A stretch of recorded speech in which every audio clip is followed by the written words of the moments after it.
Bonjour, merci à tous d'être ici. J'espère que vous n'avez pas lu le descriptif qui est sur Topi, puisqu'il explique qu'on va parler de transhumanisme. C'est faux, on ne va pas du tout parler de transhumanisme, c'est une erreur. Donc j'espère que vous n'êtes pas là pour ça, vous pouvez encore partir, il est encore temps.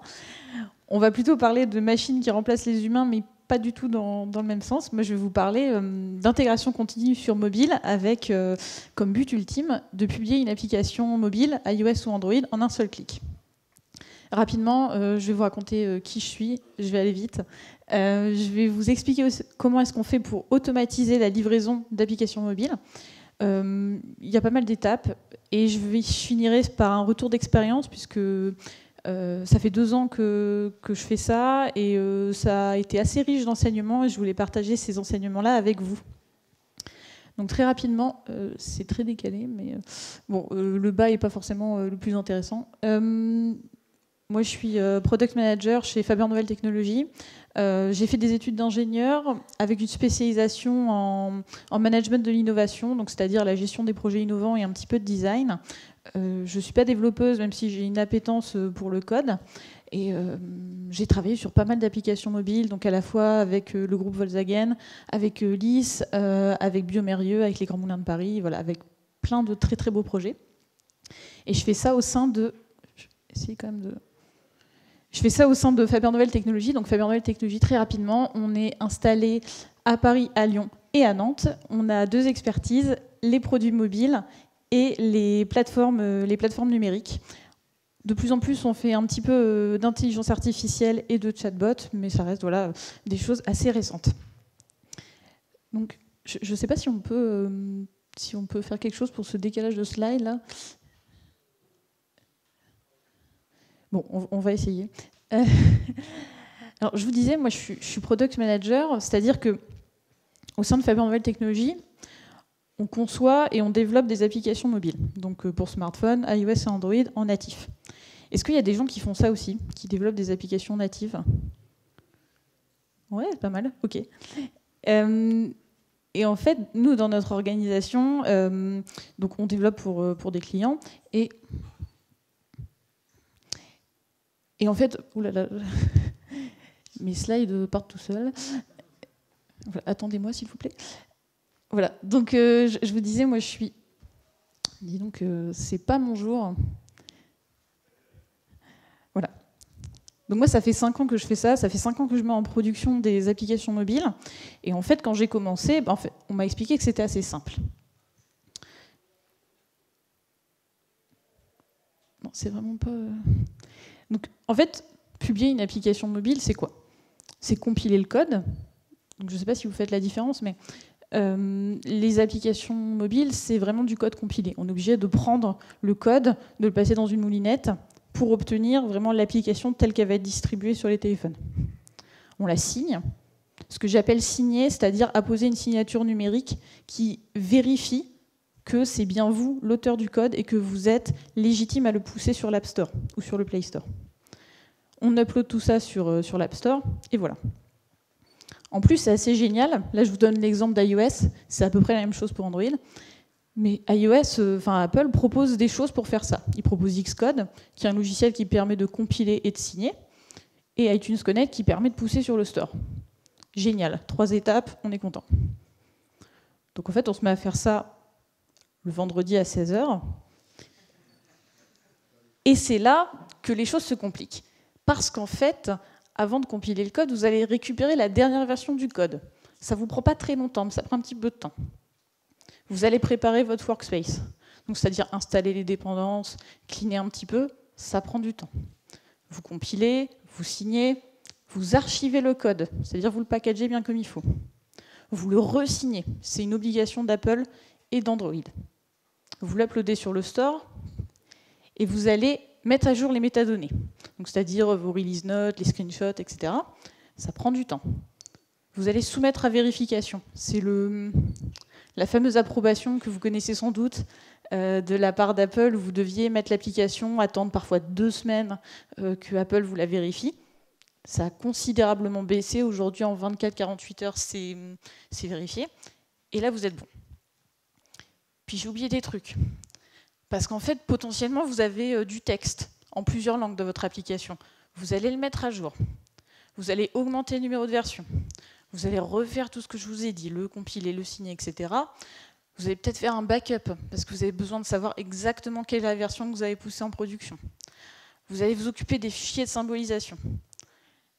Les fichiers de symbolisation, pour le faire très court, mais honnêtement, on pourrait faire un talk là-dessus, c'est simplement, enfin, très résumé, c'est le fichier de traduction qui vous permet de dire le vrai nom des fonctions telles que vous les avez écrites versus le nom des fonctions telles qu'elles ont été modifiées pour qu'elles soient illisibles. Parce que votre application, elle est souvent modifiée pour que quelqu'un qui décompile par exemple votre code ne puisse pas comprendre ce que vous avez voulu faire. Vous allez soumettre à vérification, enfin, et peut-être vous allez pousser en bêta, parce que vous avez un ensemble de bêta-testeurs à qui vous voulez pousser l'application avant qu'elle soit disponible auprès de tout le monde. Là, ça fait quand même 14 étapes. Sur Android, on a un tout petit répit, on en a 13, puisqu'on n'a pas besoin de soumettre à vérification. Le problème, c'est que s'il y a une seule étape qui foire, vous devez tout recommencer. Donc, quand c'est l'avant-dernière, et qu'il est déjà 21h30 votre vendredi soir, vous en avez marre. J'ai fait des mises en production le vendredi dans la voiture sur ma 3G, à l'époque où la 4G n'existait pas. C'est vraiment très très pénible. Et puis là, vous allez me dire, bon, ok, c'est long, c'est compliqué, etc. Mais c'est quand même... c'est un boulot de petite fourmi. Donc pourquoi ne pas prendre un stagiaire pour faire ça? Je ne cautionne pas le travail déguisé des stagiaires. Moi, je préfère qu'ils fassent des choses intéressantes. Et surtout, le problème, c'est qu'un stagiaire, ça ne fournit pas de log. Donc vous allez avoir un stagiaire qui va vous dire « j'ai fait tout comme tu m'as dit, j'ai fait comme il faut, mais ça ne marche pas ». Sauf que ça ne m'aide pas du tout. Ça ne permet pas de débugger, ça ne vous permet pas de savoir ce qu'il va falloir changer pour que ça fonctionne. Et on a déjà vu des builds d'applications, enfin des compilations d'applications, où vous allez changer un petit paramètre par-ci, un petit paramètre par-là, ça ne va pas marcher, en changeant un autre, ça marche. Vous ne savez absolument pas pourquoi. Ça, c'est quand même gravissime, parce que vous dites, je suis en train de balancer quelque chose en production, sans vraiment savoir ce qui fait que ça marche. Et en fait, à force de faire ça, j'en suis arrivée à la conviction qu'il ne faut pas faire un boulot de robot à un humain. Parce qu'un humain, il n'est pas bon à ça, en fait. Faire des petites tâches répétitives toujours de la même façon, on est nul pour ça. Et donc l'idée, c'est d'automatiser tout ça, et je vais vous expliquer ça avec Fastlane. Est-ce que Fastlane, il y a des gens qui connaissent? Ah, c'est pas mal. Cool. Alors, Fastlane, très rapidement, c'est un projet, à l'origine, c'était un projet open source qui était porté par un développeur allemand, et puis ça a été racheté par Twitter pour intégration à leur solution pour les développeurs qui s'appelle Fabric. C'est une série d'outils qui sert aussi bien pour iOS que pour Android. Il y a un fort tropisme iOS, pour la simple et bonne raison, je pense, que sur iOS, c'est toujours un tout petit peu plus compliqué que sur Android. Je suis désolée, hein, moi je suis plutôt Android Team, mais bon voilà. C'est l'expérience qui me fait dire ça aussi. Et en fait, Fastlane, c'est un ensemble d'actions. Donc il y a des actions publiques qui sont disponibles, mises à la disposition de tout le monde, et des actions que vous pouvez créer, qu'on va appeler des actions privées. La beauté de Fastlane, c'est qu'il y a énormément d'intégration avec des outils que vous connaissez sans doute, comme OKApp, Amazon S3, TestLite, enfin des choses qui sont très courantes dans le développement des applications mobiles. Et moi, je trouve que c'est plutôt un avantage, mais Fastlane, c'est un projet qui est écrit en Ruby. Je sais que Ruby, c'est pas forcément le truc le plus populaire. Il y a plus de gens qui parlent Python. Je ne sais pas s'il y a des gens qui parlent Ruby dans la salle. Ouh là là, le gros bide. D'accord. Bon, vous allez voir, vous allez avoir envie de vous mettre à Ruby. Alors, comment est-ce qu'on se lance dans l'aventure Fastlane? Vous avez votre projet mobile. Vous avez 2 mots à taper dans votre terminal, Fastlane init. Là, c'est magique. Ce qui va se passer, c'est que Fastlane va vous créer ce joli fichier à droite qui s'appelle le fastfile. Et il va vous créer un ensemble de lanes. Alors c'est là qu'on rentre dans le truc un petit peu cryptique de Fastlane, c'est-à-dire que Fastlane, ils se sont dit on va créer des lanes, c'est-à-dire vraiment des voies, des routes. Bon, la métaphore, elle vaut ce qu'elle vaut, mais ce que ça dit, c'est que dans votre voyage vers l'App Store, vous allez emprunter différentes voies, qui parfois vous allez changer de bretelle autoroute, vous allez revenir, et puis vous allez repartir, et vous allez enfin arriver à destination. Donc si on regarde un petit peu plus une lane, ce que c'est, une lane, c'est purement et simplement qu'un ensemble d'actions qui va être faite. De base, Fastlane, il vous crée deux lanes, une lane qui s'appelle bêta, pour publier une application en bêta, et release pour une application en release. Mais potentiellement, vous allez avoir envie de changer la manière de faire parce que vous considérez que vous, dans vos process, dans le build de votre bêta, vous avez autre chose à faire. Donc là, je vous donne ce petit exemple. C'est là où Ruby, c'est pas très compliqué. Hein. Vraiment, je vous garantis que c'est plutôt léger à lire. Ma line bêta, je fais une action que moi j'appelle recolorier l'icône. J'exécute un script. Je build l'application. Donc Jim, c'est je vais exercer mon application comme ça pour qu'elle fasse sa Jim et puis qu'elle build. J'envoie sur TestFlight et je poste un message sur Slack. Tout ça, Jim, TestFlight, Slack, c'est des actions publiques qui sont déjà offertes par Fastlane. Et donc du coup, tout ce que vous avez fait là aujourd'hui, c'est, à ce moment-là de ce que je vous raconte, vous avez juste mis en place Fastlane en t'appelant Fastlane init. Vous avez la possibilité de lancer avec la première commande un build en bêta, de lancer avec la seconde commande un build sur le store. Quand vous le lancerez la première fois, il va vous demander votre compte Apple, votre mot de passe, etc. Mais ça va builder et pousser l'application sur votre compte iTunes Connect. Et puis, si vous avez besoin d'aide, il y a la troisième commande qui va simplement vous donner un petit peu plus d'informations. Bon, du coup, là, vous allez me demander combien de temps ça prend tout ça. Point chrono. À la louche, je vous dirais vraiment installer Fastlane et lancer votre première lane pour avoir un build. Un truc tout simple, sur un projet où vous n'avez pas fait de customisation trop compliquée. En 3-4 heures, vous pouvez avoir quelque chose. En 3-4 heures, vous pouvez voir des choses qui se passent, des builds qui se lancent. Alors on continue. Vous n'êtes pas obligé de tous les lire, hein. Tout n'est pas follement excitant là-dedans. Les actions principales qu'offre Fastlane, une bonne moitié, c'est de la signature. C'est-à-dire de la gestion de certificats, recréer des certificats, les stocker. Ce que je vous disais tout à l'heure sur la signature des applications, c'est vraiment l'enfer. Pour ceux qui l'ont déjà vécu, le truc le plus pénible, parce que c'est très obscur, c'est signer une application iOS. Vous avez toujours ces certificats, les mobiles provisions à gérer. Fastlane essaye de prendre ça en charge en faisant tout à votre place. La plus belle chose, c'est Match, parce que ça vous permet de travailler en équipe et de ne plus avoir à vous envoyer les certificats, etc. Et en fait, tout ça, c'est quoi le but ? Une des premières vertus, c'est que j'arrête d'ouvrir Xcode. Moi, j'ai pas forcément une machine de guerre comme ordinateur, donc Xcode, ça mouline toujours un petit peu, et puis c'est pas forcément ce qui m'éclate le plus.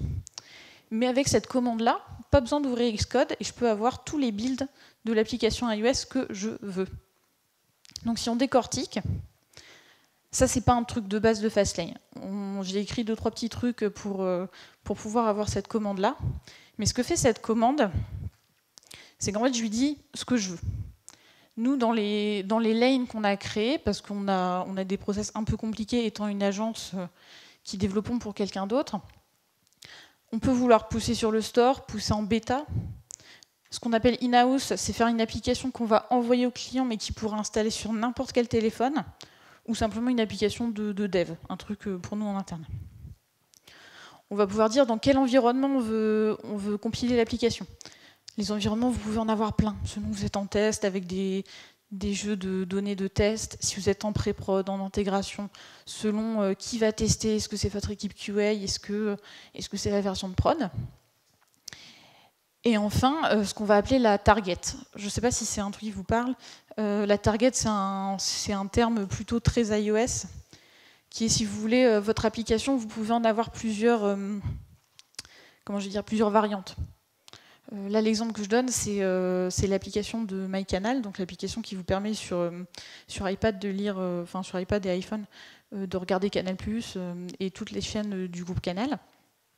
mais vous ne le savez pas, mais en fait, il y a plein d'applications MyCanal, puisqu'il y a des versions différentes. Sont par exemple, si vous êtes dans les Antilles, dans les territoires d'outre-mer, à chaque fois, c'est une version différente.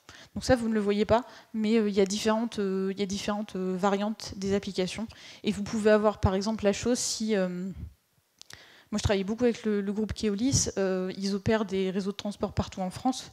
Donc, en fait, la version de l'application pour Nantes, pour Orléans, pour Lyon, à chaque fois, c'est des variantes différentes. Donc, l'intérêt, quand vous pouvez passer ça, c'est aussi que vous pouvez passer all, c'est-à-dire vous dites, tu me builds toutes les variantes qui existent. Bon, alors, petit point chrono toujours. Ça met combien de temps ? Si vous parlez un petit peu Ruby, customiser une lane comme ça un petit peu simple avec peut-être 2-3 options, ça va mettre quelques heures. Vraiment, une bonne journée, vous pouvez faire un truc qui correspond à ce que vous voulez, avec 2-3 options, pas plus.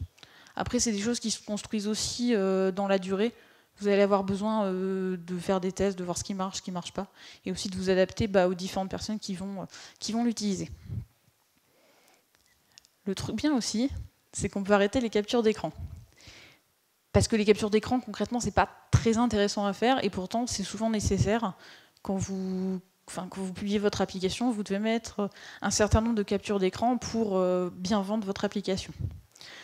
Surtout maintenant, il y a plein de tailles de téléphone possibles, donc il faut les faire dans toutes les tailles, dans toutes les langues.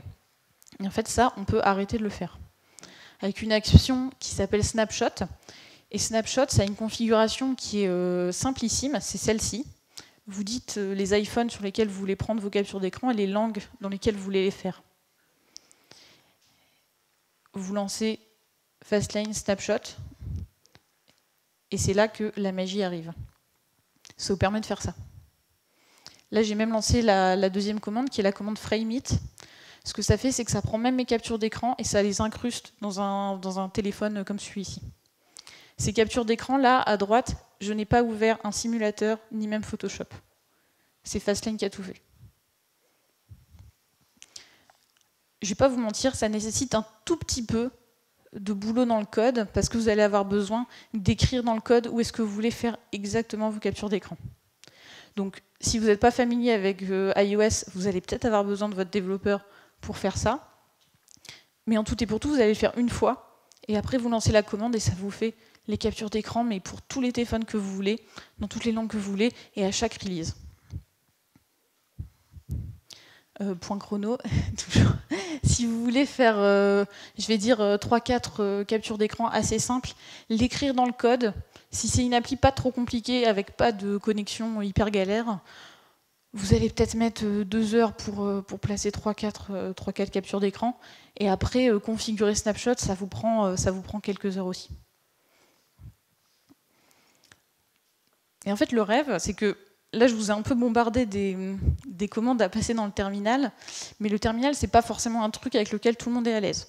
Quand vous êtes développeur, ça va, mais si par exemple, vous essayez de vendre ce truc-là à votre équipe de QA, à votre chef de projet, il n'est pas forcément hyper partant pour tout écrire dans le terminal. Donc en fait, on peut arrêter de taper les commandes à la main, et chez Fabien Nouvelle Technologies, c'est ce qu'on a fait. Mais pour ça, on a eu besoin de ce petit bonhomme. Est-ce qu'il y a des gens qui le reconnaissent? Oui. Bon, alors, ce petit bonhomme, là, c'est Jenkins. Jenkins qui fait, en simplifiant, c'est un outil qui permet de lancer des commandes et de lancer des commandes soit selon soit la demande, soit en fonction d'un événement déclencheur. Nous, on s'en sert de la façon suivante. On pratique ce qu'on appelle la code review. Donc en fait, pour expliquer ça très simplement, quand un développeur fait un changement dans le code, ça ne va pas tout de suite être intégré à la code base. Jenkins va d'abord essayer de builder l'application pour vérifier que déjà ça fonctionne. Juste ça build, ça compile et ça ne plante pas du premier coup.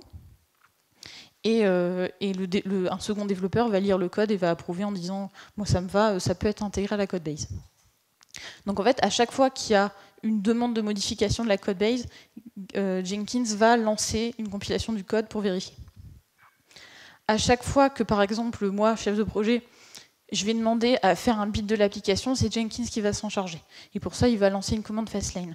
Donc la commande un petit peu horrible que je vous ai montré tout à l'heure avec les différents paramètres, je ne vois même pas, c'est Jenkins qui s'en occupe. Et en plus, Jenkins, à l'inverse du stagiaire, si vous vous rappelez, il donne des logs, et des logs quand même assez précis. Et en fait, ça donne ça. Alors, vous pouvez me dire, l'interface n'est pas extraordinaire, hein, on a vu mieux, mais ce que ça permet, c'est d'avoir des champs, en fait, comme ça, texte, qui sont assez intelligibles, même si on n'est pas développeur, toujours, qui permet de dire, j'ai un menu déroulant avec les différentes variantes de l'application, je peux choisir celle que je veux, je peux choisir l'environnement, je peux cocher des cases en fonction de ce que je veux, j'appuie sur un bouton et ça lance la compilation de mon appli. Et en fait, le rêve, c'est de tout arrêter. Voilà. Je ne devrais pas dire ça, mais peut-être que le rêve de tous, c'est d'arrêter de travailler. Donc voilà. Si on veut vraiment tout faire par la machine, on peut. Et on peut faire ça comme ça. Ça, c'est un petit bouton. Il est grand comme ça. Si vous appuyez une fois, ça fait un build de l'application MyCanal en pré-prod. Et si vous faites un appui long, ça le balance sur le store. C'est cool, non? Bon, vous allez me dire à quoi ça sert. Bon, déjà, je trouve ça assez cool. C'est déjà la justification première. Et puis surtout, c'est se dire, en fait, c'est possible. C'est possible de rendre accessible quelque chose de très pénible, de très complexe techniquement, d'une manière que tout le monde comprend. Je vous dis, vous appuyez sur un bouton, tac, vous avez l'application de test. Ben là, l'intérêt, il est immense. Alors, l'envie, c'est d'en faire toujours plus. Là, je vous ai dit, je fais ce bouton, mais ça donne envie de faire encore plus d'automatisation. Ce qu'on aimerait faire aujourd'hui, on ne l'a pas encore fait. Honnêtement, je ne vais pas vous mentir, on ne l'a pas encore fait. C'est un boulot titanesque. On aimerait bien faire plus de tests.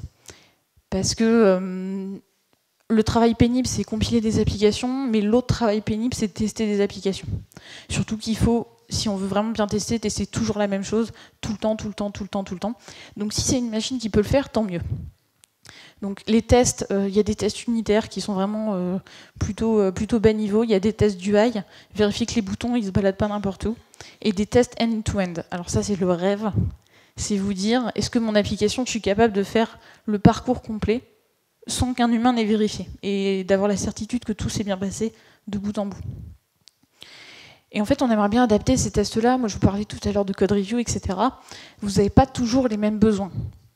Quand vous faites un commit, quand vous changez quelque chose dans votre code base pour changer peut-être la couleur d'un bouton, vous n'avez peut-être pas besoin de lancer la batterie complète de tests.